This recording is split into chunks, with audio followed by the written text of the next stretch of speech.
এখানে তারা স্লোগান দিচ্ছেন যে তারা তাদের দাবি পূরণ না হলে আশাকর্মী এবং তাদের পরিবারের সদস্যরা তারা ভোট দেবেন না।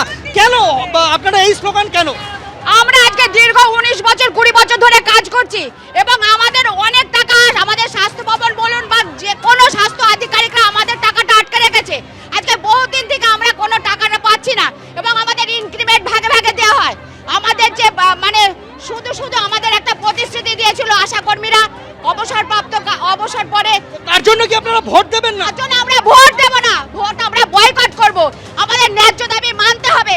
আজকে আমরা যার জন্য আশাকর্মীরা পথে বসেছি, আমাদের দেয়ালে পিঠ থেকে গেছে। ভোটের সময় কি আপনাদের কোনো ডিউটি থাকে? আশাদের আগে থাকতো, এখনো থাকে, বিনা পারিশ্রমিকে আশাদের থাকে।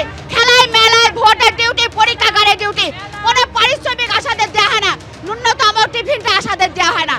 আশাদের যেখানে সেখানে যথেচ্ছভাবে আশাদের খাটানো হয়। ভোট বয়কটের স্লোগান তুলছেন আপনারা? হ্যাঁ, আমরা ভোট বয়কট করব সবাই, আবার আমাদের পরিবারেরও সবাই, কারণ আমাদের ন্যায্য পারিশ্রমিক না দিলে আমরা ভোট বয়কট করব এবার। ফলে বুঝতেই পারছো যে ক্ষোভের পরিস্থিতি কোন জায়গায় পৌঁছেছে, কতটা ক্ষুব্ধ হয়ে রয়েছেন তারা, যেখানে তারা এখানে রীতিমতো এই মুহূর্তে দাঁড়িয়ে ভোট না দেওয়ার স্লোগান দিচ্ছেন, এখানে ভোট বয়কট করার স্লোগান দিচ্ছেন তারা এবং তাদের পরিবারের সদস্যরা। এবং তুমি দেখতে পাবে যে এখনো পর্যন্ত তারা যে দাবি করেছেন যে তাদের 10 জন প্রতিনিধিকে ভেতরে যেতে দিতে হবে, সেই দাবি এখনো মান্যতা পায়নি।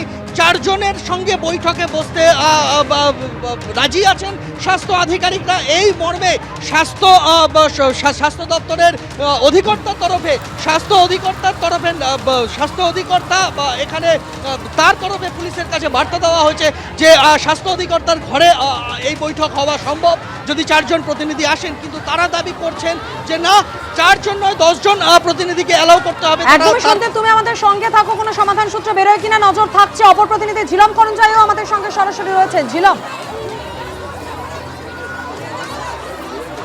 একদমই এই আশা কর্মীদের সমর্থনে আমরা দেখছি চিকিৎসকদের যে সংগঠন মেডিকেল সার্ভিস সেন্টার তাদের প্রতিনিধিরাও এসেছেন এবং তাদের সঙ্গে আমরা কথা বলে নেব। ডক্টর বিপ্লব চন্দ্র রয়েছেন, কি বলবেন? এতজন এখানে এসছেন, তারা লাগাতার আন্দোলন করছিলেন।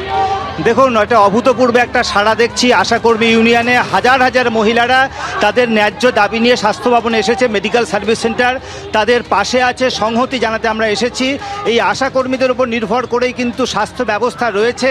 তারা তাদের মাসিক 15,000 টাকা ন্যূনতম বেতনের দাবি করছে, সেই দাবিতে তারা এসেছে।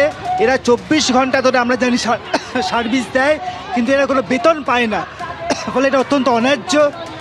আমরা এদের দাবিকে ন্যায্য মনে করি এবং এর দাবি অবিলম্বে মেনে নেওয়া উচিত। বুঝতেই পারছো, এই দাবি মেনে নেওয়ার পক্ষে তারাও দাঁড়িয়েছেন। চিকিৎসকদের বিভিন্ন সংগঠনের মধ্যে এই মেডিকেল সার্ভিস সেন্টার তারাও এসছেন এবং সামনে যে দৃশ্য দেখতে পাচ্ছ, গেট বন্ধ করে দেওয়া আছে স্বাস্থ্য ভবনের এবং এখানে রাজ্যের নানান প্রান্ত থেকে আশাকর্মীরা এসছেন। তাদের যে দাবি, সেই দাবিগুলো আবার তাদের থেকে শুনে নেব, কারণ তারা আপনারা এসছেন, আপনাদের দাবিগুলো কি? আমাদের দাবি হচ্ছে এককালীন 15,000 টাকা দিতে হবে। আর এই যে চাকরি থাকাকালীন যদি কোনো আশাকর্মী মারা যায় তাহলে 5 লক্ষ টাকা দিতে হবে। আর এই যে মাসে মাসে বেতন পাচ্ছি না, ইনসেন্টিভ পাচ্ছি না, তারপরে এপিএল এর টাকা পাচ্ছি না, জল পরীক্ষার টাকা, নানান ভাতা মাসে মাসে তারা পাচ্ছে না। দেখতে পাচ্ছ তারা যে দাবিগুলো সেগুলো স্পষ্ট করে তারা লিখে রেখেছেন এবং তাদের ব্যানারে এবং সব জায়গায় এইখানে যেমন লিখে রেখেছেন তারা পৌর স্বাস্থ্যকর্মী হিসেবে মিনিমাম ওয়েজ সেটা পাচ্ছেন না। এবিপি আনন্দ, এগিয়ে থাকে, এগিয়ে রাখে।